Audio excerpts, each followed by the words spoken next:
to all. I am Dr.M. Vigneswari, Assistant Professor of Physics, PG and Research Department of Physics. So, in this session, I am going to give a lecture about flame atomization and UV visible absorption spectroscopy for the subject of material science and IPR. So, first of all, flame atomization. Before that, you should know about atomization. What is atomization? It is an important initiating step in atomic absorption spectroscopy. It requires the conversion of a sample into its gaseous atoms that can absorb the radiation. So, what is flame atomization? It is an analytical technique used in atomic absorption spectroscopy, which involves the mixing of a nebulized gaseous accident with fuel, which is then passed into a flame where the heat is allowing the sample to undergo atomization. So, in this process, which means flame atomization, there are three kind of processes have been involved. The first one is nebulization, and second one is desolvation, and third one is volatilization. What is nebulization? Here the given liquid sample has been converted into spray. This process is nothing but nebulization. The second one is desolvation. Here the mixing of solid atoms with the gaseous fuel. This is called desolvation. And third one is volatilization. Here the solid atoms can be converted into vapor by the use of flame. So, here there are three types of particles exist in the flame method. First one is atoms, and second one is ions, and third one is molecules. And next one is UV visible absorption spectroscopy. It is an analytical technique that measures the amount of discrete wavelengths of UV or visible light that are absorbed by transmitter through a sample in comparison to a reference or blank sample. What is the principle of UV visible spectroscopy? Here it is based on the absorption of UV or visible light by chemical compounds, which results in the production of distinct spectra. Here when light is passes through a compound, there is an energy from the light is used to eject an electron from a bonding or non-bonding orbital into one of the empty anti-bonding orbital. There are possible electron jumps is there, which means the light might causes there are possible electron jumps. So, in each possible case, an electron is excited from a full orbital into an empty anti-bonding orbital. Each jump takes energy from the light. Obviously, big jump needs more energy than a small one.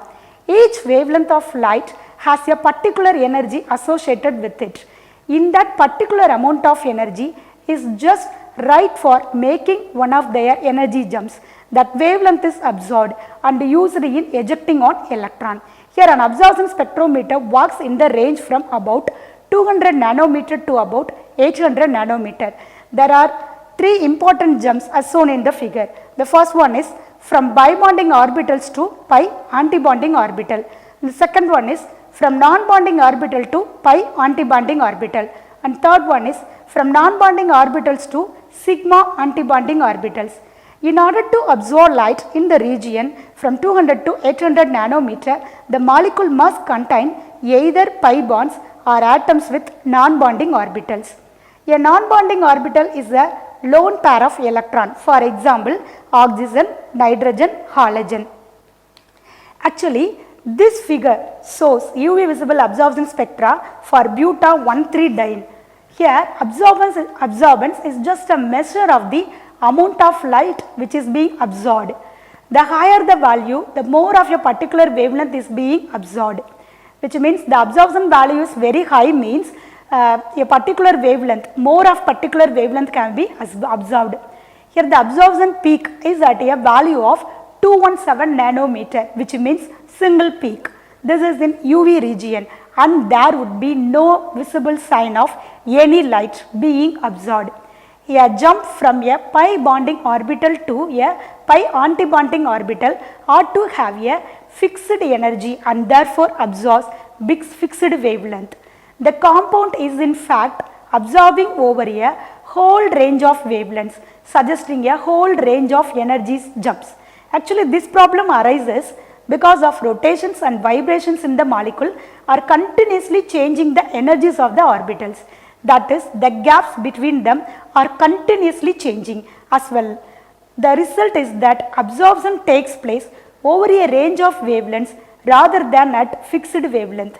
Here 1,3-butadiene we get fixed wavelength because no rotations and vibrations of molecules are not there. Because of that, there is no continuously changing the energies, so that we have to get a fixed single wavelength at a range which is the value of 217 nanometer.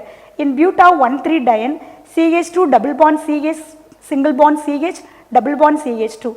There are no bonding electron here, which means that only one electron jumps taking place are from pi bonding to pi antibonding orbital.